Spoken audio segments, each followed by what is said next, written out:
Ladies and gentlemen, federal employees, you've got some incredible benefits in retirement. You got your pension, you got the FERS supplement, you have Social Security, but how can you coordinate them all? Because you know that your pension, and most of the time the FERS supplement, will start right at retirement, depending on what type of retirement you're going with. But it'll often start right at retirement. But Social Security, you've got a choice. You've got a choice on when to turn that on. And when you do that and how you coordinate with your federal benefits can make a big difference. So that's what we're going to talk about today, how you can optimize those decisions. And if you're new to the channel, welcome. So good to have you. My name is Dallin Haas. I'm a financial planner who serves federal employees every day, and I absolutely love it. So let's talk about first your pension. For most feds, the pension starts right at retirement and lasts their entire life. Now, in this chart, I'm assuming a retirement of 57. Obviously, you may retire sooner or later. Who knows, right? But I'm just going to assume that for an example.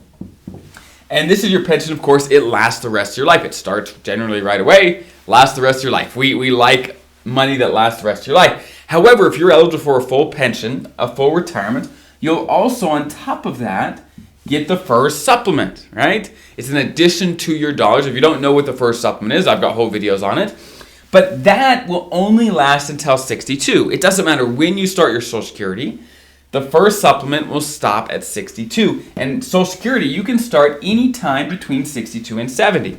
So, if you choose not to take Social Security at 62, you're going to have a gap, right? It may look like this, where the FERS supplement stops and then the Social Security doesn't kick in to whenever you take it. Okay? So the big question is, well, does it ever make sense to delay Social Security? And if so, what do you do about the gap? Well, let's answer the first question. Does it ever make sense to delay Social Security and not take it right at 62? The short answer is yes. There are times when it makes sense not to take Social Security right away. Let me give a couple. Number one, if you're working a part-time job and making more than the earnings test, which is about $24,000 or so, okay, about $24,000. If you make more than that, then they're going to start taking some of your Social Security back, right? So if you're working, you may not want to start Social Security and have them just reduce it. So that's number one, if you are working, okay?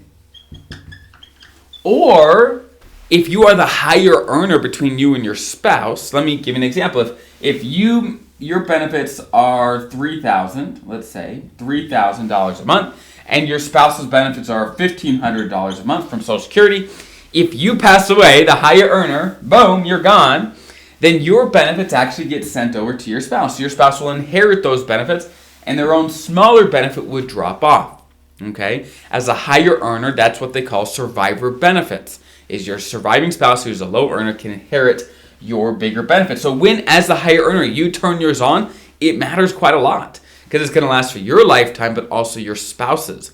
And so if you want to increase what your benefit would be and therefore increase how much income you'd have for the rest of your life and your spouse for the rest of their life, you can delay Social Security some, okay?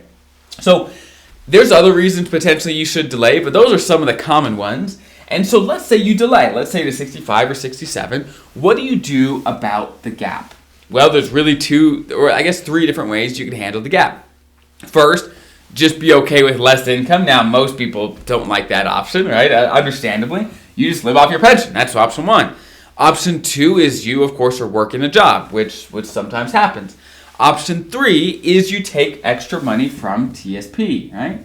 You take TSP and fill the gap with that. Now, a couple things need to be true, in my opinion, to be able to make this happen correctly. Number one, you got to have a pretty healthy TSP. For example, if you only have $50,000 in the TSP and you're going to have to take out the entire $50,000 to fill this gap and leaves you with nothing left in TSP, probably not a good idea, in my opinion, okay?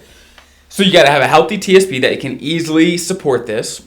And the reason this often does work, some people say, well, I don't want to take extra from my TSP by investments, right? Well, the good news is it would only last, the extra would only be needed for some years. Once your bigger Social Security kicks in later, then your withdrawals from TSP should drop significantly. And so it would be a short-term need. You'd fill the gap and therefore lock in your bigger Social Security for the rest of your life. And so taking extra during the zone, as long as you have a good reason for delaying Social Security, can make a lot of sense, okay? Obviously in reason, right? You want to make sure it makes sense for you, but those are some of the things to consider when coordinating your federal benefits with when you turn on Social Security. Obviously, if you turn on Social Security immediately, right at 62, this is not much of an issue. There's no gap to consider, but assuming there's a gap, you got to figure out some way for you to fill that gap, and TSP is certainly a way to do it, among other ways. So I hope that's helpful, gives you an idea of some things to consider when taking Social Security and how to fill the gap in between. So I hope that's helpful. I'll see you guys in the next video.